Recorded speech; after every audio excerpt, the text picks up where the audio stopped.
मैं बताया कि ये मेकअप की हुई सरकार है, इनको डर रहता है कि इस बात से कहीं हमारा मेकअप ना दिख जाए। कुणाल कामरा ने बड़ी अच्छी बातें की, बड़ा अच्छा ह्यूमर किया, मुझे उसमें कोई प्रॉब्लम नजर नहीं आती है। प्रॉब्लम तो क्रिएट की जाती है, प्रॉब्लम क्रिएट की गई, प्रॉब्लम हो गई, नहीं सुनते लोग, हंसते एंजॉय करते। पहले भी अच्छा ह्यूमर था, लोगों की सहन शक्ति अच्छी थी, आज भी अच्छा ह्यूमर है।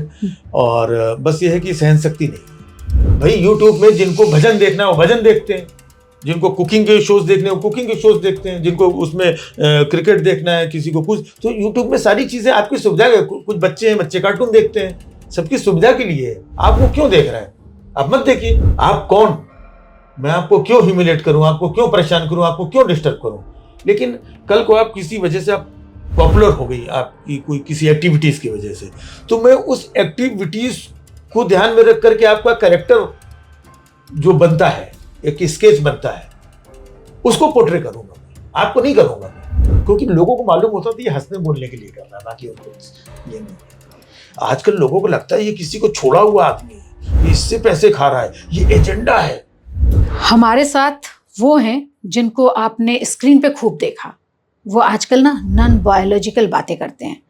कुणाल कामरा की बात हो या मुनव्वर फारूकी की, कभी कभी उनकी तारीफ कर देते हैं, कभी कभी उनके बारे में कहते हैं कि भाई क्या कर रहे हो, थोड़ा संभल कर।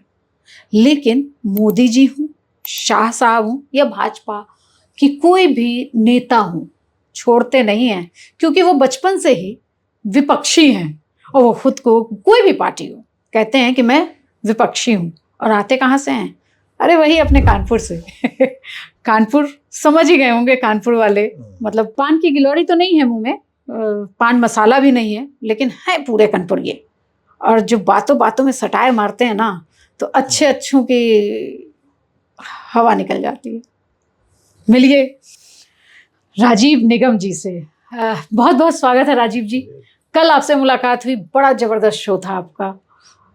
क्या शो लेके चल रहे हैं आप? नॉन बायोलॉजिकल क्या है वो, हमारे दर्शकों को थोड़ा बताएं। देखिए, हम लोग कंटेम्प्रेरी इश्यूज पे और जो बातें वातावरण में, खबरों में, और जो बड़े बड़े लोग कुछ कुछ बोलते हैं, तो वो जो छोड़ते हैं मैं उनको पकड़ता हूँ। उन्हीं में से जो छोड़ा गया एक शब्द है जो मैंने पकड़ा, वो वही नॉन बायोलॉजिकल है। किसकी तरफ इशारा कर रहे हैं आप? नहीं, इशारा क्या, तो खुला खुला है। हाँ। जिन्होंने बोला कि मुझे ऐसा लगता है कि मैं साधारण इंसान नहीं हूँ, मुझे भेजा है, मैं माँ की कोख से पैदा नहीं हुआ हूँ। और जिन्होंने खुद एक्सेप्ट किया कि मैं नॉन बायोलॉजिकल हूँ, उन्हीं की तरफ है।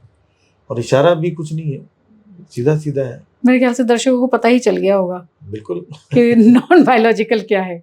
हाँ। अच्छा, आप कानपुर से आते हैं, ये कानपुर में ऐसा क्या है कि वहां से एकदम धुआंधार सारे कॉमेडियन दनादन निकलते हैं? मतलब किसी का भी नाम लो, अब आप देख ही रहे हैं कि मैं, आप समझ भी रहे हैं जिनका जिनका मैं नाम लेना चाह रही हूँ। देखिए, क्या है कि कानपुर जो है एक बड़ी मजेदार बोली भाषा और बिंदास लोगों का शहर है, और ह्यूमर का शहर है, और साहित्य का शहर है। तो जिन लोगों को प्रेम है ह्यूमर से, सटायर से, व्यंग से, तो इत्तेफाक से अगर वो कानपुर के भी हैं, तो दोनों चीज़ों का कॉम्बो बन करके वो एक बड़ा रूप ले लेता है, जो एक आपके सामने बैठा हुआ है। हमारे बहुत सारे साथी भी हैं। वरुण ग्रोवर इतना बड़ा नाम है, वो भी कानपुर से एक लंबा समय उन्होंने गुजारा, लोगों को बहुत नहीं मालूम होगा, ठीक है। और बाकी उससे पहले हमारे राजू श्रीवास्तव जी और भी तमाम लोग तो है। मैं नाम देख रही थी, बड़ा लंबा चौड़ा नाम निकला कानपुर से। तो क्या कहें कि वहाँ की बातचीत ही जो है वो ले आती है लोगों को कॉमेडी की तरफ। आपकी कैसे शुरुआत? ऐसा कुछ नहीं, सबकी अपनी अपनी अपब्रिंगिंग पर है ना। मेरे घर का तो माहौल ऐसा बिल्कुल था नहीं। मेरा पढ़ने लिखने का माहौल था, मुझे साहित्य में बड़ी रुचि थी, अखबार पढ़ता था, व्यंग्य के कॉलम पढ़ता था। तो ये सब जो पढ़ाई लिखाई इस तरह की थी, तो वहाँ से मेरे को इंटरेस्ट पैदा हुआ। मैंने जब मुंबई में बहुत सारे शोज किए, तो भी मेरी बातों में एक व्यंग तंज एक ये रहता था, लेकिन तब उतना स्कोप नहीं रहता था मुंबई में व्यंग तंज का। लोग कॉमेडी, जोक, चुटकुले, है ना, छोटी छोटी बातें करो, खुली हुई बातें करो। व्यंग होता है, लेयर्ड होता है, वो सबको समझना भी लेकिन मैं उसको करता रहा, मुझे मज़ा आता था, एक खास दर्शकों को मज़ा आता था। तो वो मज़ा धीमे धीमे खुलता गया, खिलता गया और यहाँ तक आया कि कल आपने जो शो देखा, कितने लोग बैठे थे और किस तरीके से नॉन स्टॉप लोगों ने एंजॉय किया। और शो खत्म होने के बाद उन लोगों ने जो आप तो थी वहाँ पर स्टैंडिंग ओवेशन, एक कलाकार के लिए इससे ज़्यादा और क्या चाहिए बिल्कुल। कि परफॉर्मेंस के बाद में पूरा ऑडिटोरियम खड़े होकर के क्लैप करता रहा इतनी देर तक, एक स्टैंडिंग ओवेशन मिला। तो आपको लग रहा है क्या कि अब ह्यूमर जो आप लोग करते रहे पिछले 20-25 साल, मुझे भी हो गए चीज़ें समझते हुए, ह्यूमर कहीं अब अलग लेवल पे जा रहा है? कुछ नए नाम आ गए हैं जिन्होंने ह्यूमर का लेवल ही अलग कर दिया है। एक आप लोग करते रहे हैं, कल आपका शो देख रही थी, कल बार बार कहना ठीक नहीं है, आपका शो देखते रहे, या हम लोग पुराने और भी बहुत सारे कॉमेडियन रहे हैं उनको सुनते रहे, और रामायण महाभारत रावण से शुरू होके भीष्म पितामह से शुरू होके वो हर लेवल पे जाते रहे, मिनिस्टर्स तक जाते रहे, घर से शुरू होता था, वाइफ को नहीं छोड़ते थे। लेकिन आजकल गाली गलौज से लेके वो नेताओं के पीछे पड़ते हैं और नेताओं के भी कुछ अलग लेवल पे ले जाते हैं। वो आप समझ रहे होंगे मैं क्या कहना चाहती हूँ। नहीं, आप जो कह रही हैं बिल्कुल ठीक कह रही हैं, लेकिन ये आप जो कह रहे हैं आजकल के कॉमेडियंस, आप 4 नाम नहीं बता पाएंगे। हाँ, नाम याद नहीं रह रहा है, लेकिन नाम भी याद नहीं रहेगा, 4 है ही नहीं तो नाम कहाँ से याद होगा। लेकिन जो कुछ है जो आप बात कर रही हैं, मैं इशारा समझ रहा हूँ, आपका इशारा कुणाल कामरा की तरफ है, सिंपल एज दैट। तो एक अकेला आदमी है, उसने भी बहुत दिनों बाद 2 साल बाद उसने परफॉर्म किया, अपने एक वीडियो डाला। तो इस तरीके के लोग ही नहीं है और उसका कंटेंट बहुत अच्छा होता है, बहुत अच्छा परफॉर्म करता है।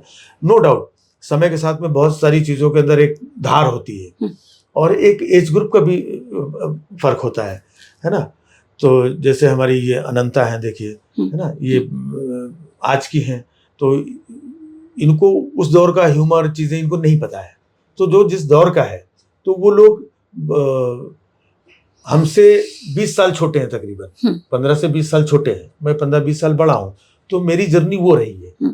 तो इसलिए मेरी परफॉर्मेंस में वो डिफरेंस नज़र आता है। वो कुणाल कामरा ने बड़ी अच्छी बातें की, बड़ा अच्छा ह्यूमर किया, मुझे उसमें कोई प्रॉब्लम नज़र नहीं आती है। प्रॉब्लम तो क्रिएट की जाती है, प्रॉब्लम क्रिएट की गई, प्रॉब्लम हो गई, नहीं सुनते लोग, हंसते एंजॉय करते।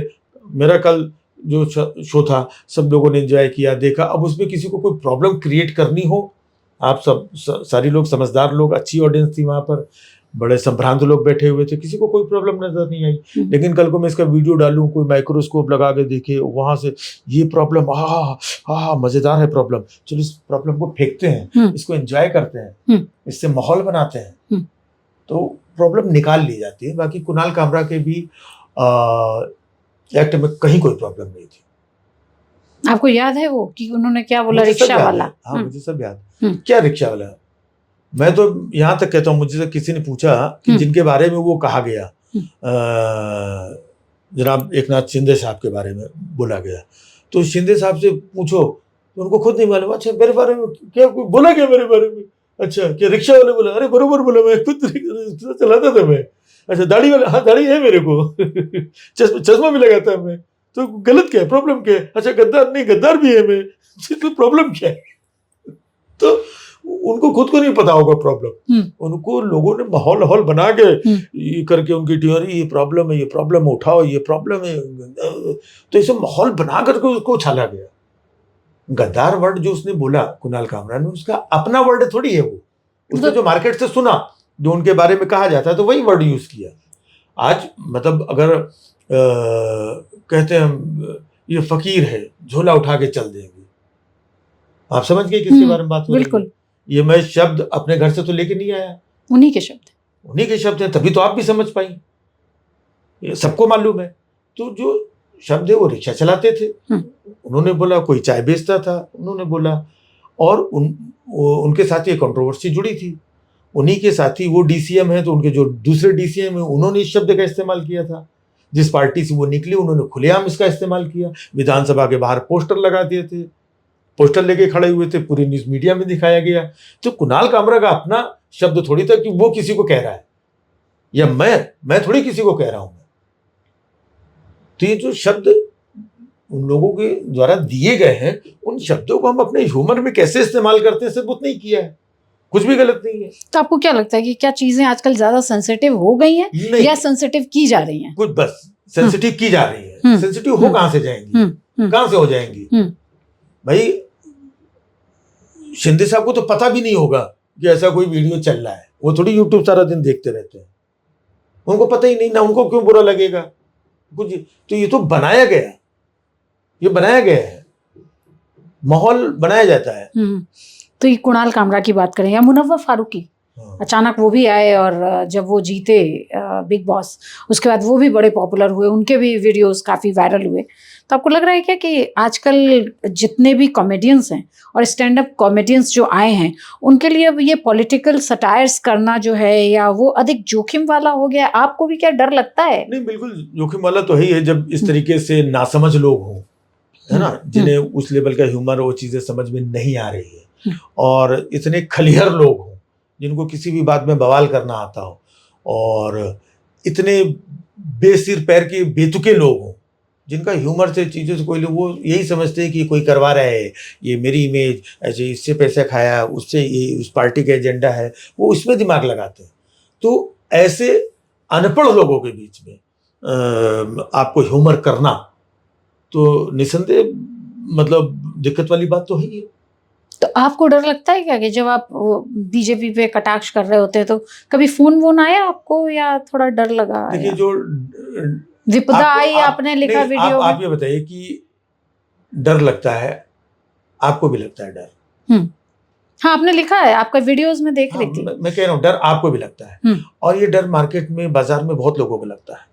अगर ये बाजार में बहुत सारे लोगों को, बहुत सारे पत्रकारों को, कलाकारों को, स्टैंड अप कॉमेडियंस को, बहुत लोगों को डर लगता है, इसका मतलब डर है। ये भी मैं अपने घर से लेके नहीं आया हूँ, ना आप अपने घर से लेके आए। आपने क्यों पूछा? क्योंकि बाजार में, मार्केट में ये डर अवेलेबल है, वहां से आप ये क्वेश्चन लेकर के आए। नहीं, मैं क्वेश्चन इसलिए भी लेके आई कि लोग कह रहे हैं कि जरा सा कुछ बोलो और सीधा पुलिस आपके घर पहुंच जाती है। लोग क्यों कह रहे हैं? क्योंकि वो एग्जिस्ट कर रहा है ना, वो दिख रहा है लोगों को कि वो डर, वो खौफ, वो पुलिस, वो धमकाना, वो तोड़ना, ये फोड़ना, वो डर मार्केट में व्याप्त है, फैला हुआ है। वहीं से क्वेश्चन जनरेट होता है, वही क्वेश्चन आप पूछ रही हैं। लेकिन मैं आपको थोड़ा पीछे ले जाना चाहती हूँ। बाला साहब ठाकरे थे, उनके खिलाफ 2 लड़कियों ने कुछ लिख दिया था। वो लड़कियां उठवा ली गई थी। ये थोड़ा पहले का मैं भी कह रहा हूँ। देखिए, कुछ कुछ जो चीजें, ऐसा थोड़ी मैं कोई ये कह रहा है कि आज गलत हो रहा है। आज गलत नहीं, बहुत दिनों से गलत हो रहा है। मैंने क्या बोला? मैं तो 30 साल से यही काम कर रहा हूँ। तो जब जो समय था, मैंने ये जो आप बात कर रहे हैं, इसके ऊपर भी मैंने बात की थी, इसके ऊपर भी मैंने कमेंट किए थे। सेम काम ममता दीदी ने भी किया था, आपको याद हो? बिल्कुल, इसीलिए वहां पर भी किया था। तो जो गलत है ना, लेकिन आज लोगों ने ये मान लिया है कि तुम उनके बारे में नहीं बोलोगे, इनके बारे में बोलोगे। तो ये वो लोग हैं जो एक तरफ की बात सुनते हैं, दूसरे तरफ की बात नहीं सुनते हैं। तो पहले बायस्ड वो है। आपने कल शो देखा, हमने तो बराबर बोला, हमने कांग्रेस के बारे में बोला। मैं अभी उसी पे आ रही थी, है ना? हमने बोला। तो हम तो बोलते हैं, हमें जो नजर आता है, हमें जो नजर आता है वो हम बोलते हैं, और हमारा काम यही है। हमारा किसी से कोई लेना देना नहीं है ना? आप कौन? मैं आपको क्यों ह्यूमिलेट करूं, आपको क्यों परेशान करूं, आपको क्यों डिस्टर्ब करूं? लेकिन कल को आप किसी वजह से आप पॉपुलर हो गई, आपकी कोई किसी एक्टिविटीज की वजह से, तो मैं उस एक्टिविटीज को ध्यान में रख करके आपका कैरेक्टर जो बनता है, एक स्केच बनता है, उसको पोर्ट्रे करूंगा मैं, आपको नहीं करूंगा मैं। मोदी जी कौन है? मोदी जी से हमारा क्या लेना देना?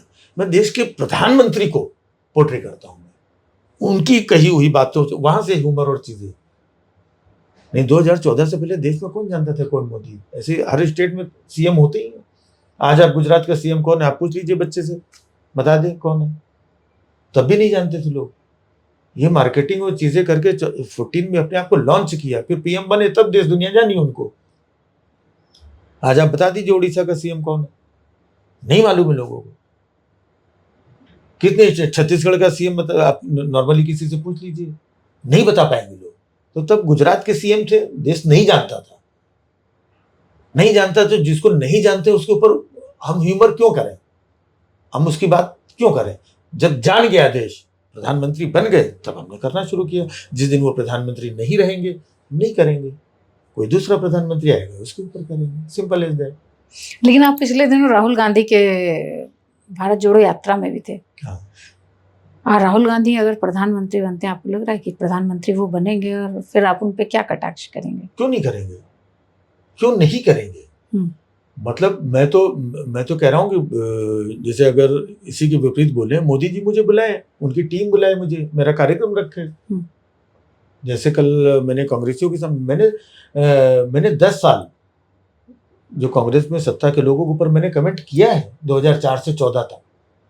उससे पहले अटल जी थे, उनके ऊपर खूब कमेंट किया है। अटल बिहारी वाजपेयी तो सभी कमेंट करते थे और वो बहुत एंजॉय भी करते थे। वही मैं कह रहा हूँ, सभी करते थे। अटल जी पे सभी नहीं करते थे, उस दौर के प्रधानमंत्री पे सब लोग करते थे।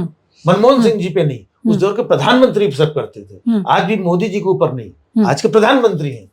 लेकिन इन्होंने अपने प्रधानमंत्री को, इस पार्टी के या लोगों ने उनको छुई मुई बना रखा है ना। वो कैरेक्टर, वो डिजाइन किए हुए कैरेक्टर, इसलिए शायद प्रॉब्लम होती है कि हमारी डिजाइन, ये कुछ व्यंग सटायर बोल के हमारी डिजाइन ना खराब कर दे। मैं इतना पैसा ऐसा खर्चा करके अपने आप को हमने बनाया है, मैं मोदी चप्पा नहीं, जो हमने इतनी इमेज बनाई है, ये जोक चुटकुले से मेरी इमेज ना खराब हो जाए कहीं। तो जब महिलाएं है ना, किसी शादी फंक्शन में जाती, हैवी मेकअप कर लेती, तो वो बड़ा ये रहती कि नो ओ माय गॉड, पानी वानी पीते हुए भी लिपस्टिक का और ये लाइनर का और चीज़ों का सब ध्यान रखती हैं। तो उनको लगता है कि कहीं से कुछ गर्मी पसीना कोई टपक ना जाए, कुछ ना हो। तो ये वैसे कैरेक्टर है, मेकअप किए हुए कैरेक्टर है। अटल जी ओरिजिनल थे, उनको कोई डर नहीं था। लालू जी ओरिजिनल थे, मनमोहन सिंह जी ओरिजिनल थे। लालू जी के लिए तो आप एक शो याद आ रहा है आपका, मुनव्वर फारूक, सॉरी, आपने मूवर्स एंड शेकर्स किया और आपने लिखा उससे। और जब शेखर सुमन उस शो को करते थे तो लालू यादव के लिए वो हमेशा ऐसा सवाल, वो चीज, जी जी, हम लोगों ने वही बताया कि थोड़ी देर पहले कि लालू जी वो कैरेक्टर बनाया है ना, लालू जी के कानों में बाल थे, तो वो उसका इशारा था ऐसे ऐसे करके, है तो लोग पब्लिक समझ जाती लालू जी के बारे में। सोनिया जी के बारे में बात करते थे, ऐसे करते थे क्योंकि वो सर पे पल्लू रखती थी, है ना। अटल जी के बारे में बात करते थे तो जैसे ऐसे करते थे, लोग समझ जाते थे कि अटल जी की बात हो रही है। तो ये वो अपने अपने पदों पे थे, लेकिन एक कॉमेडियन और एक ह्यूमरिस्ट और सटायरिस्ट होने के नाते वो कैरेक्टर्स हमने बनाए थे। हम उन कैरेक्टर्स पे बात करते हैं। हम मोदी जी की पर्सनल लाइफ पे क्यों बात करेंगे? मुझे या किसी को क्या इंटरेस्ट है? बहुत सारे लोग देश दुनिया में ऐसे हैं। मैं अभी अपने पड़ोसी की बात करूँ, मैं कि मेरा एक पड़ोसी है, आप उसको नहीं जानती तो आप नहीं एंजॉय करेंगे। मैं क्यों बात करूँगा? मैं प्रधानमंत्री के बारे में बात करता हूँ जो कि लोकतांत्रिक भी है, कुछ भी ऐसा नहीं है। लेकिन सिर्फ लोकतांत्रिक व्यवस्था को भी जो है लोग अगर नहीं रिसीव कर पाते हैं तो फिर आपको लग रहा है कि कुछ ज्यादा ही हवा बनाया जा रहा है? बिल्कुल हवा। कॉमेडियंस को, स्टैंड अप कॉमेडियंस का करियर खराब करने की कोशिश हो रही है, ऐसा आप कह सकते हैं क्या? स्टैंड अप कॉमेडियंस का करियर क्या खराब कर लोगे आप, है ना? या ये कहें कि हो सकता है शब्द मैं गलत बोल रही हूँ, ज्यादा बोल्ड हो गए हैं कॉमेडियंस, या पहले वाले ज्यादा बोल्ड थे, उनकी नेताओं की सहन शक्ति या उनके प्रशंसकों की सहन शक्ति ज्यादा थी? नहीं, सब कुछ था, पहले भी था, आज भी था। पहले भी अच्छा ह्यूमर था, लोगों की सहन शक्ति अच्छी थी, आज भी अच्छा ह्यूमर है। और बस ये है कि सहन शक्ति नहीं है, क्योंकि मैं बताया कि ये मेकअप की हुई सरकार है। इनको डर रहता है कि इस बात से कहीं हमारा मेकअप ना धुल जाए, सिर्फ उतनी बात है। अदरवाइज ह्यूमर में हाँ कुछ लोग जो गलत हैं, जो एब्यूजिव वर्ड यूज करते हैं, ये तो उनको तो मैं भी क्रिटिसाइज करता हूँ, आप भी करती हैं, समाज के सब लोग करते हैं कि यार इतना गंदा फैमिली के बारे में या गालियाँ देना, ये करना, वो एक मैटर अलग है। लेकिन पॉलिटिकल और ह्यूमर और सटायर, उसमें मैं नहीं समझता हूँ कि कभी कोई किसी की गलत मंशा हो सकती है। आपके किसी जोक पे कभी कोई विवाद हुआ? टचवुड ऐसा नहीं हुआ, लेकिन लोग पीछे लगे रहते हैं कई बार। मैं तो ये कहता हूँ, मैं बोलता हूँ कि मैं 10 सालों से कर रहा हूँ, मैंने बहुत कुछ बोला, बहुत कुछ किया, मुझे ऐसा कोई सामने से नहीं आया। एक बार आपको याद हो कि कीकू शारदा जो है कुछ ट्वीट करने की वजह से जेल चले गए थे? ट्वीट नहीं, उन्होंने वो बाबा राम रहीम का गेटअप लेकर के शो किया था। Yes sorry. तो वो भक्त उनके भड़क गए। ये देखो पहले भी होता था, भावनाएं इतनी कमजोर हो गई, भावनाओं से कमजोर तो कोई चीज है ही नहीं आज। हम्म। भावना हाथ में लेके घूम रहे, भावना चल इधर आ जा, कमजोर हो जा, हाँ कमजोर है ना, हाँ चल भड़क जा, भावना भड़क गई, ठेस ठेस, हाँ ठेस लग गई।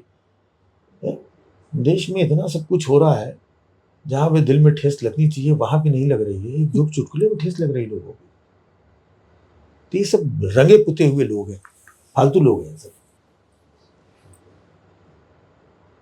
फालतू है। यस।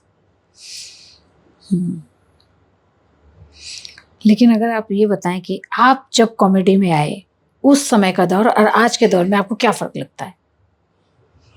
फर्क ये है कि पहले का जो ह्यूमर था वो कुछ लोगों का मजबूत ह्यूमर था, अच्छा ह्यूमर था, अदरवाइज बहुत कमजोर ह्यूमर था पहले का। अच्छा, अब ज्यादा स्ट्रांग हो गया। अब ज्यादा अच्छा बेहतर क्वालिटी वाला ह्यूमर है। अब के जो लोग हैं वो बहुत शार्प हैं, बहुत अच्छा ऑब्जर्व करते हैं और बहुत तगड़ा सटायर मारते हैं। पहले लोग नहीं थे। जो अगर हम लाफ्टर चैलेंज में इतने सारे कलाकार थे, सब जोक चुटकुले सुनाने वाले थे, सटायर वाले चीजें, सोसाइटी की बात करने वाला कोई नहीं था। किसकी बात कर रहे हैं? राजू श्रीवास्तव जी भी थे, वो जोक चुटकुले और ये वो ऑब्जर्वेशन, सटायर वटायर और चीजें, कभी सोसाइटी पे उन्होंने ऐसा कोई प्रहार और चीजें नहीं किया। तब भी डर लगता रहा होगा मुझे। नहीं, तब डर वाली कोई बात ही नहीं थी। लोग मजाक करते थे, सटायर नहीं करते थे। सटायर से डर लगता है क्योंकि वो सीधे निशाने पे तीर लगता है। आपको याद है वो कार्टून एक कोने में आया करता था पेपर में, न्यूज़पेपर में, आर के लक्ष्मण उसके लिए बड़े पॉपुलर हुआ करते थे। वो भी एक तरह का सटायर ही था। वो मैं वही कह रहा हूँ। तो ये कॉमेडियंस अलग थे, सटायरिस्ट वो थे जो आर के लक्ष्मण साहब थे, हरिशंकर परसाई जी थे, शरद जोशी थे। तो वो एक अलग लेवल, वो क्लास सटायर था, वो सटायर था। तो लेकिन जो डे टू डे में बोलने वाले पब्लिक के सामने, ये लोग वो नहीं थे कि पब्लिक के बीच में आकर के आर के लक्ष्मण जी परफॉर्म नहीं करते थे। उनका एक रेपू बना था, अखबार का एक कोना, एक छोटी सी बात देश दुनिया की उन्होंने अपनी कह दी। परसाई जी अपना चीजें लिखते थे, ड्राफ्ट करते थे, आर्टिकल लोग पढ़ते थे। शरद जोशी जी बात करते, लोग पढ़ते थे। लोग शक्ल भी नहीं जानते थे, परसाई जी कैसे दिखते होंगे, जोशी जी कैसे दिखते होंगे। यहाँ तो आज ये है कि आज शक्ल सामने है, पब्लिक सामने है, इनके सामने कट टू कट बात हो रही है। उसके बाद वीडियो शूट हो रहा है, वीडियो सोशल मीडिया में वायरल हो रहा है, दुनिया देख रही है, उसको माइक्रोस्कोप लगा के देख रही है, कहाँ क्या गलत। तो ये दौर का परिवर्तन आया है। और पहले एक्सेप्टेंस भी थी, अब एक्सेप्टेंस नहीं है। अगर आपको अब मौका मिले अपने, मतलब अगर हम पुराने ज़माने से बात करें या और भी नेताओं की बात करें, तो आप किसके ऊपर सटायर करना चाहते हैं कि आपको लगता है कि ये इनके दौर में मैं होता तो इन्हें बताता? ऐसा कोई एक नेता? नहीं, पीछे के दौर में जब से मैंने होश संभाला है, अपना काम करना शुरू किया है, तो मैं that time from VP Singh, है ना, वीपी सिंह से लेकर के पीवी नरसिम्हा राव साहब के ऊपर हम लोगों ने बहुत कुछ किया। वो भी बहुत कम बोलते थे। और मतलब पहले की उम्र में हम लोगों को पता नहीं था कि बाउंड्रीज से लिमिटेशंस क्या होती हैं। हम लोगों ने फिजिकल ह्यूमर भी किया लोगों को, जो ह्यूमर नहीं करना चाहिए। किसी के रंग रूप कद काठी नहीं, बॉडी शेमिंग, कलर शेमिंग हो गया है, ये सब किया लोगों ने, हम लोगों ने किया, नहीं पता था मुझे। और बहुत लोगों ने क्या क्या किया। अटल जी के घुटनों का ऑपरेशन हुआ था, उसके ऊपर कितने जोक चुटकुले किए गए। उसमें नहीं हुआ, प्रधानमंत्री उनके घुटनों का बीमारी के ऊपर, उसमें भी लोग हंसते थे, कभी किसी ने ऑब्जेक्शन नहीं लिया। जब मैं धीमे धीमे समझदार हुआ, चीज़ों को समझा, तो उस पर हमने किया है। तो लेकिन तब सोचो, गलत चीज़ों पे भी ऑब्जेक्शन नहीं था, क्योंकि लोगों को मालूम होता था ये हंसने बोलने के लिए कर रहा है, बाकी और कुछ ये नहीं है। आजकल लोगों को लगता है ये किसी को छोड़ा हुआ आदमी है, ये इससे पैसे खा रहा है, ये एजेंडा है। आज कोई भी बात चीज होती है, कोई भी बात करती है, ये इसका आदमी है, ये उससे मिला हुआ है, ये हर चीज को तो एजेंडा, प्रोपेगेंडा, ये सब बता दिया जाता है, जबकि ऐसा नहीं है। ये मेरा ह्यूमर है, मैं देखता हूँ, ऑब्जर्व करता हूँ, मेरी खुशी होती है कि मैं दुनिया के सामने परफॉर्म करूँ, ये हो, मेरा किसी से कोई लेना देना नहीं है। लेकिन एक वीडियो आपका वायरल हुआ, या आपको मैंने सुना भी वो करते हुए, कि भाई पहले ज़माने में ट्रेन आती थी, बच्चा दौड़ता था, ट्रेन जाते जाते बच्चा बड़ा हो जाता था। तो ये 70s 80s की फिल्में आप देखिए। और मुझे फिर अमिताभ बच्चन को मैंने देखा, उनकी 1-2 फिल्में मुझे याद आई। हाँ, हाँ, वहां से आपने किसी को जोड़ दिया आजकल के नेता को जो? हाँ, नहीं तो ऑब्जर्वेशन है, जोड़ क्या दिया, मतलब कि कोई ट्रेन से आया और एक ट्रेन गई और वो हाँ, बड़ा हुआ और बड़ा बहुत ही हुआ। बड़ा आदमी हाँ, हो गया। तो वो जोक जिन लोगों ने देखा, सुना, समझा, तो मैंने एक थॉट फेंका, लोगों ने कैसे कैसे एक बार हमारे दर्शकों के लिए थोड़ा सा बताइए वो क्या था वो?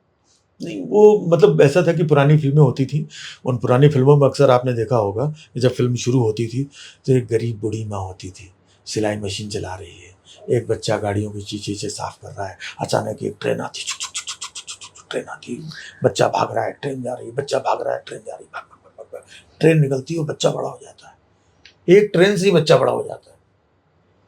उसके बाद वो फिर अचानक बड़ा हो जाता है, बस्ती में आता है, नाचता है, गाता है, फिर बोलता है मुझे दुश्मनों से बदला लेना है, फिर वो इसके अड्डे पे जाता है, ये करता है, वो करता है, टिंग टोंग टुंग और 3 घंटे में फिल्म खत्म। हमने बिल्कुल एकदम ऐसे ही अगर आज की स्थितियों को गौर किया जाए तो देखिए कैसे आज की स्थितियों से मैच करता है कि बच्चा, जिस बच्चे की बात कर रहा हूँ, उसकी माँ दूसरों के घरों में बर्तन मांज रही है, बच्चा चाय बेच रहा है, एक ट्रेन आती है और एक ट्रेन से बच्चा बड़ा हो जाता है, फिर वो भाइयों बहनों, माताओं बहनों, एक जुमला, अब महंगाई ऐसे नहीं बढ़ती है और डॉलर का रुपया उसी देश में करता है, ये मंगलसूत्र का फायदा, मैं फकीर आदमी, छोला उठा के चल दूंगा मैं, ये करके ये गारंटी अब ये वो 10 साल खत्म हो गए। जैसे 3 घंटे की फिल्म तो यहाँ तो 10 साल खत्म हो गए। अच्छा, आपका कोई रोल मॉडल रहा है कॉमेडी में जिसको देख के आप बड़े प्रभावित हुए हो, खूब ये सीखा हो? बड़े कमाल की बात यह है कि मेरा कभी कोई रोल मॉडल नहीं रहा। कानपुर वाले ऐसे ही मैं लोग वही हैं। कह रहा हूँ, कोई रोल मॉडल नहीं रहा। मैं कच्चा पक्का इधर उधर से देखते सीखते पढ़ते कुछ कुछ करने लगा। लेकिन मैं, चूंकि मेरी कॉमेडी और उनकी कॉमेडी बहुत अलग है, जिन्हें मैं रोल मॉडल मानता हूँ मैं, इसलिए आपको लगेगा नहीं कि वो मेरे रोल मॉडल हैं। मैं जॉनी लीवर साहब को बहुत मानता हूँ और is like my elder brother, मेरे नेबर भी हैं, he is a good human being. उनसे मैंने लाइफ की बहुत सारी चीज़ें सीखी हैं। उनका मानना है कि एक अच्छा कॉमेडियन बनने के लिए एक अच्छा इंसान होना बहुत ज़रूरी है। ये बड़ी बेसिक चीज़ है जो बहुत लोग नहीं सीख पाते हैं। जोक चुटकुले तो बोल देंगे, मार्केट में कॉमेडियन का टैग लग जाता है, लेकिन अंदर से नहीं बन पाते। उन्होंने जो दुनिया को हंसाया है, अगर टीवी इंडस्ट्री या फिल्म इंडस्ट्री की बात करें तो उनसे बड़ा कॉमेडियन आज भी कोई नहीं है। वो अभी 60+ एज ग्रुप के हैं, बट वो आज भी एनर्जी के साथ वो जो हंसा देंगे कहीं पर खड़े होकर के, वो कोई दूसरा कॉमेडियन नहीं हंसा सकता है।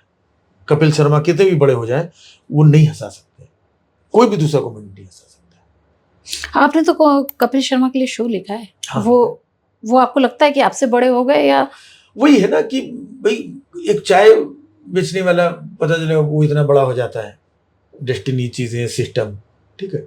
और एक काबिल आदमी जो जिंदगी भर रथ यात्रा करता रहा, रथ चलाता रहा, करता रहा, मेहनत करता रहा, हारता रहा रथ, कि रथ कहीं तक पहुंचेगा, बेचारे रथ में बैठे रहे और कोई इधर से केटली लेके पहुंच गया। तो वैसे ही है किसी की डेस्टिनी। अच्छा, ये बताइए राजीव जी, ओटीटी और यूट्यूब ने, आपको लगता है कि आप लोगों के समय का जो एरा था, उस समय ये सारी चीजें नहीं थी, एक टेलीविजन का एक शो आता था किसी एक समय में, उसमें और आज जो है वो शो, मतलब न्यू कमर्स जो है उनको बड़ा प्लेटफॉर्म मिल गया उससे, लेकिन उससे स्तर गिरा या उससे फील्ड बड़ी हो गई? आपको क्या फील्ड बड़ी हो गई है और कोई स्तर विस्तर गिरा नहीं है। मैं आपको बता दूं, ये स्तर हमारा विजन है ना। किसने स्तर गिराया? एक आदमी बताइए आप जिसने स्तर गिराया हो। आजकल गाली गलौज बहुत ज्यादा होने लगी। आप क्यों देखती हैं गाली गलौज? आपको कैसे मालूम कि गाली गलौज है? क्योंकि आप देखती हैं तो मालूम है ना। आप मत देखिए, वायरल होने लग जाता है। नहीं, वायरल होने लगती है तो ठीक है, अभी वायरल लोग कर देते हैं, वो वायरल करना, वायरल तो बहुत कुछ हो जाता है। वायरल तो ऐसी ऐसी चीजें हुई हैं। हमारे एक प्रदेश के सीएम का एक छोटा सा टुकड़ा वायरल हुआ, वो गाली दे रहे थे, वायरल हुआ था जी। तो वायरल हो गया तो उन्होंने पब्लिकली थोड़ी बोला था, अब वायरल हो गई तो हो गई। अब तो ये एक भाई यूट्यूब में जिनको भजन देखना है वो भजन देखते हैं, जिनको कुकिंग के शोज देखने हैं कुकिंग के शोज देखते हैं, जिनको उसमें क्रिकेट देखना है, किसी को कुछ, तो यूट्यूब में सारी चीजें आपकी सुविधा है। कुछ बच्चे हैं, बच्चे कार्टून देखते हैं, सबकी सुविधा के लिए है। आप वो क्यों देख रहे हैं? आप मत देखिए। वहां तो पॉर्न भी आता है, सॉफ्ट पॉर्न भी आता है, उससे ज्यादा कुछ गलत होता है क्या? आप क्यों देख रहे हैं? तो जिसको जो देखना है, सबकी अपनी अपनी ऑडियंस होती है हर क्लास की, तो आप उनको बोल दें गलत है। अच्छा, ओटीटी, और आपको लगता है कि ओटीटी ने और यूट्यूब ने नए वालों का वो जो आपने स्ट्रगल किया वो कम कर दिया, ऐसा कुछ लगता है? अब दौर तो देखिए बदल रहा है। पहले टीवी चैनल नहीं थे पहले, अभी तो ओटीटी फोटीटी क्या किया, तब टीवी चैनल ही नहीं थे, सिर्फ एक दूरदर्शन हुआ करता, तो कितना संघर्ष था। तो आप सोचिए, मोबाइल ही नहीं था तो कुछ नहीं था, तो पहले की दुनिया अलग थी। आज बहुत सारी चीजें हैं, तो नो डाउट आज की जनरेशन को उसका बेनिफिट मिलेगा। अच्छा, सबसे ज्यादा मैंने ये नोटिस किया, चाहे मैं जाकिर खान की बात करूं, आप लोग छोटे छोटे शहरों के लोग कॉमेडियन बड़े नाम बने, अच्छी बात है। आपको लगता है कि छोटे शहरों वालों का ऑब्जर्वेशन जबरदस्त होता है या स्ट्रगल उनको ज्यादा सटायर कर सिखा जाता है? नहीं, ऐसा कुछ नहीं है। जो जहां पर है वो उसका इंटरेस्ट है, वो अपने आप को आगे लाने के लिए काम करता है। आज सबसे बड़ी चीज ये है कि आज के जितने भी कॉमेडियंस हैं बहुत मेहनती हैं, बहुत ऑब्जर्वेशन है, उनके पास क्रिएशन है। गाली गलौज, अच्छाई बुराई वो अपनी जगह पर है, उसको आप साइड में रख दीजिए। लेकिन कोई भी कॉमेडियन आता है अपना एक एक्ट लेकर के आता है, ओन। पहले हमारे टाइम के जो थे उसमें से ज्यादातर चोर थे कलाकार, मतलब मैं ये शब्द बोल रहा हूँ। वो इधर उधर से आपका कोई एक्ट अच्छा लगा, इधर से तब मीडिया था नहीं, आपका एक्ट चुरा करके वो वहां पे परफॉर्म कर रहा है, दूसरे का जोक चुरा करके वहां पे कर रहा है। ज्यादातर जो टीवी पे आ गए, तो टीवी पे जो आ जाते थे पॉपुलर हो जाते थे, उनमें से बहुत सारे लोग अनपढ़ थे, चोर ये थे। 10, 12, 15 जोक्स में उन्होंने 20, 25, 40 साल जिंदगी निकाल दी। तो वो कॉमेडियन अच्छे थे। ये आज ये 10 मिनट का एक्ट बना करके, व्हाट ए लाइन यार, ये लाइन मतलब क्या ऑब्जर्व करके लेकर के आया। तो आज के जो कॉमेडियंस हैं, मैं इनको पहले के कॉमेडियन से बहुत अच्छा मानता हूं। कुछ कुछ के कंटेंट कुछ एक वर्ग के लिए है, वो दूसरे वर्ग में पहुंच जाते हैं, दूसरे जॉनरा में पहुंच जाते हैं, इसलिए कंट्रोवर्सी हो जाती है। नहीं तो जो कॉलेज का ग्रुप होता है, लड़के लड़कियां, हमने अपने जमाने में भी स्कूल कॉलेज में कैंटीन में कुछ भी बोलते थे दोस्ती और हमें। तो ये वो वर्ड है जहां पे वो कुछ भी बोल रहे हैं, उनकी ऑडियंस भी वही है, उसमें हम घुसेंगे। भाई नई नई शादी होती है, घर में बहू आती है और ये वो होता है, तो उसी घर में जिसमें हम पूरे घर में हम टॉवेल लगा के घुमा करते थे, अब वही घर में कि पता नहीं बहू कैसे बैठी हो, ये वो, अब हम सीधा घर में घुस जाए धड़धड़ा करके। तो किसकी गलती है? मेरी गलती है ना। तो जहां पर वो बच्चों का, इनका उनका वो एक प्लेटफॉर्म, वो दुनिया का काम हो रहा है, आप वहां पर क्यों जा रहे हैं? आप वहां जाएंगे और बहू बगैर, फिर आप ये कहेंगे अच्छा देखिए आजकल के जमाने की लड़कियां बहू को, है ना, सिर पे दुपट्टा नहीं लिया, वो कैसे ये बेशर्मों के जैसे बैठी हुई है। आप गए क्यों भाई? आप जाइए नॉक करके, खास करके उसको, तो वो आपके सामने वो बहू बन के आएगी। उसकी दूसरी दुनिया भी तो है ना, उसकी अपनी पर्सनल दुनिया भी तो है ना। वो हर जगह के बहू बन के घूमती रहेगी, एकदम डरी जमी बैठी हुई है। तो हम जब दूसरे जोनरा में घुसते हैं, जाते हैं, सबके लिए अलग अलग चीजें बनी हुई है।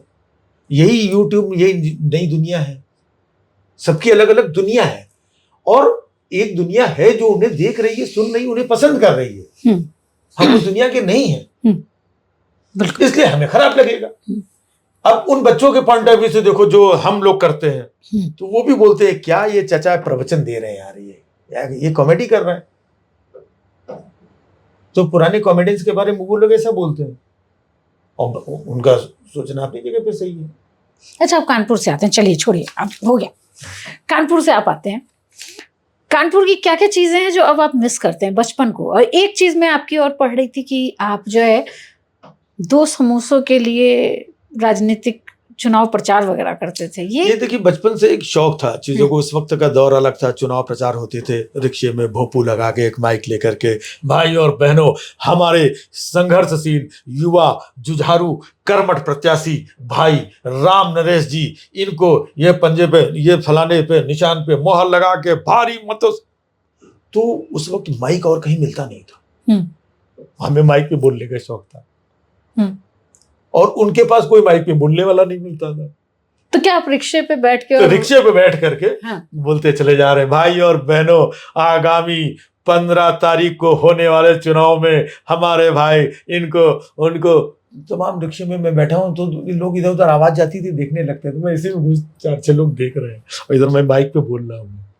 उसके बाद में जिस भी पार्टी का कहीं कुछ होता था तो रिक्शा इधर से उधर से घूमते, 2 घंटे 3 घंटे बाद यहाँ रोको, यहाँ पर चाय समोसे, और घर से ऐसे निकले भूखे प्यासे, अरे समोसा भी मिल रहा है, चलो भाई 2 राउंड और, भाई और बहनों, और शुरू हो जाते थे। तो वो एक कहीं ना कहीं वो तो अननोइंगली हमने वो किया, मस्ती के लिए। वो क्या एज रही होगी आपकी? वो 15-16 साल। अच्छा, मतलब एकदम डांट वाट पड़ी उसके लिए? डांट वाट मतलब ऐसा कोई काम ही नहीं था। हाँ, घर से बोल के जाते थे आप क्रिकेट खेलने जा रहे हो, या माइक लेकर के रिक्शे पे जा रहे हो, या आप कहीं दोस्तों के साथ बैठे हो गार्डन में जा रहे हो, है ना। तो सबकी अपनी अपनी चॉइस होती थी, कोई बैडमिंटन खेल रहा है, कोई कुछ कर रहा है, तो मेरी चॉइस ये थी, कोई गलत काम तो करते नहीं थे, तो घूम फिर करके बोल करके चले आते। घर में आके मैं रिक्शे में बोला, घर तक बातें पहुंच पाती थी कि नहीं? पहुंच पाती थी, क्योंकि फादर मेरे शाम को आते थे, कई बार रिपोर्ट लेते थे। हाँ, तो फादर का ये था कि जब वो शाम को आ जाते थे 7 बजे, तो 7 बजे you have to be there. दिन में आपने किधर क्या किया, शाम को राजा बाबू बन के घर पे बैठे हुए, पढ़ाई किया। हाँ किया। हम सबका ये था, हमारे जमाने में यही होता था। आज के बच्चे नहीं करते ये। अच्छा, एक और आपका दुख वाला पीरियड रहा है पिछले 3-4 साल पहले। हाँ, काफी गरीबी भी देखी, बहुत दुखद दौर था आपका। एक चीज और मैं बता दूं, कई बार वो मीडिया के माध्यम से गलत चीजें भी पोर्ट्रे कर दी जाती हैं। जो आपने शब्द यूज किया गरीबी देखी, ऐसा मैं इसलिए इसको करेक्ट करने के लिए, कोई ऐसी बुरी बात नहीं है। गरीबी भी कभी बहुत सारे लोगों ने देखी, लेकिन मेरा ऐसा कुछ दौर, गरीबी का ऐसा कोई दौर नहीं था। सिर्फ ये था कि जो मेरे बेटे का जो भी हादसा ट्रीटमेंट हुआ, तो एक किसी बड़े हॉस्पिटल में आप 4 दिन एडमिट हो जाइए, कितना बिल बनेगा। तो मुंबई का सबसे बड़ा हॉस्पिटल था अंबानी हॉस्पिटल, जिसमें 2 दिन आदमी एडमिट होने में हालत ख़राब हो जाती थी। इतना बिल आता है, 1.5 लाख का, 2 लाख का, कुछ भी आ जाता है, जिसका कि कोई ऑपरेशन है, चीज़ें 8 लाख 10। तो मेरा बेटा 6 महीने था वहाँ पर हॉस्पिटल के अंदर। 3-3.5 महीने तो वो आईसीयू में था। तो उसके बाद में उसके कई ऑपरेशन हुए, तो 2 लाख 4 लाख 5 लाख, तीसरे दिन जाते थे, ये भी कितने पैसे आप दोगे, बढ़ते बढ़ते 3 लाख भरा, 5 लाख भरा, ये करते करते फिर और 6 महीने। कितना भी अमीर आदमी हो तो गरीब तो हो ही जाएगा ना। गरीबी इन द सेंस की, फिर भी मैं फाइट कर रहा था, ऐसी कोई बात नहीं थी। मैंने अपने टाइम पे बहुत सारी प्रॉपर्टीज बनाई। हमने मुंबई में एक फ्लैट लिया, फिर कहीं से दूसरा फ्लैट, तीसरा। हमारे पास हमने कहा चलो इतना जितना था मेरे पास, और उस वक्त मैं शो कर रहा था, मेरे शो के बहुत सारे पैसे आए, वो भी खत्म हो। फिर मुझे ये नहीं लगता था कि कितनी देर तक इलाज चलेगा, क्या होगा। तो मैं थोड़ा सा डर गया कि सारे इतने पैसे दे दिए और इसी स्पीड में अगर खर्चा होते रहे तो फिर मैं कहाँ से लाऊंगा। तो सबकी अपनी अपनी दुनिया थी। मैंने सिर्फ एक वर्ड कि हमारा दोस्त था मनीष पॉल, जो मेरे साथ खड़ा रहता, भाई यार कभी कोई दिक्कत है यार, चलो यार कोई टेंशन नहीं लेना, चलो अपन है ना, ये वो। तो वो मैंने जिक्र किया कि उस दौर में बहुत सारे लोग जिनके साथ मैंने बहुत कंट्रीब्यूट किया, काम किया, सिखाया, बहुत सारे मेरे स्टूडेंट्स भी रहे हैं। तो उनमें से एक मनीष पॉल, जिसने आगे से आकर के मुझे हेल्प करने की बात कही। तो ये मैंने कहीं पर बोला था, जिसका लोगों ने मतलब इस लेवल पे निकाल लिया, कहीं छाप दिया। तो उसमें आपने पूछा, बट था काफ़ी संघर्ष का दौर था वो मेरा। ऐसे वाले दौर जब आते हैं तब आपको क्या संबल देता है? देखिए, कोई कितना भी मजबूत आदमी हो, ऐसा दौर आता है तो कोई भी हिल जाता है, डिस्टर्ब हो जाता है, बहुत ही हो जाता है। हमारे यहाँ बहुत नालायक किस्म के लोग हैं। ये दौर बहुत गंदा दौर है। मैं कई चीज़ें मैं खुलेआम बोलता हूँ। ये जब भी माहौल बदलेगा ना तो आप देखिएगा कहाँ से कहाँ पहुँचेगा। आप सोशल मीडिया पे कोई बात रखते हैं, एक दौर ऐसा बना दिया गया कि आपकी मुसीबत पे, परेशानी पे लोग हँस रहे हैं, एंजॉय कर रहे हैं। मैंने वो दौर देखा। अच्छा हुआ तेरा बेटा मर गया, ये कमेंट्स देखे। और किस लिए? क्योंकि उस वक्त अर्नब गोस्वामी बहुत चर्चा में थे। जो मुझे नाम लेने में कोई हर्ज नहीं है ना। तो मैंने कई वीडियो जो मैं करता हूँ मैंने किया। उनके गुर्गे ये आकर के लिखते थे। ये सब एक है। लोग कहते हैं ना मोदी जी के बारे में मैंने बहुत कुछ बोला, कोई प्रॉब्लम नहीं हुई। लेकिन आज ये है ना कि आप हम कहाँ से लाएंगे? मार्केट के यही कैरेक्टर्स हैं, यहीं से जो चीज़ें ऑब्जर्वेशन आता है। आप बाबा रामदेव को कुछ बोलो तो भी आप एंटी मोदी हो गए। आप इनको अर्नब गोस्वामी को बोल दो तो भी आप एंटी मोदी हो गए। आप उनको बोल दो तो भी आप एंटी मोदी। आप मतलब किसी को भी बोलो, आप बाबा बागेश्वर के ऊपर आप कोई एक जोक ऑब्जर्वेशन कुछ भी रख दो तो भी आप एंटी। तो ये सब इन्होंने अपनी एक दुनिया बना रखी है। इनके बारे में तो मैं एंटी। एक्चुअली उन लोगों ने सब एक माहौल बना रखा है जो एंटी कर दिया है। सो ऐसा कुछ नहीं है। मैं देश के साथ हूँ, देश के सारे लोग मेरे हैं। मैं प्यार, स्नेह, ह्यूमर, हास्य, व्यंग बांटना चाहता हूँ। देश को अच्छे लेवल पे देखना चाहता हूँ और सबके चेहरे पे खुशी देखना चाहता हूँ। मेरी इतनी ख्वाहिश है। ये थे हमारे साथ राजीव निगम जी, जो कह रहे हैं कि वो सबको खुश देखना चाहते हैं और हाथ से बांटना चाहते हैं। लेकिन एक समझ की ज़रूरत है जो व्यंग को समझ सके और व्यंग को, सटायर को आत्मसात कर सके और अपनी अच्छाई और बुराई को समझ सके। देखते रहिए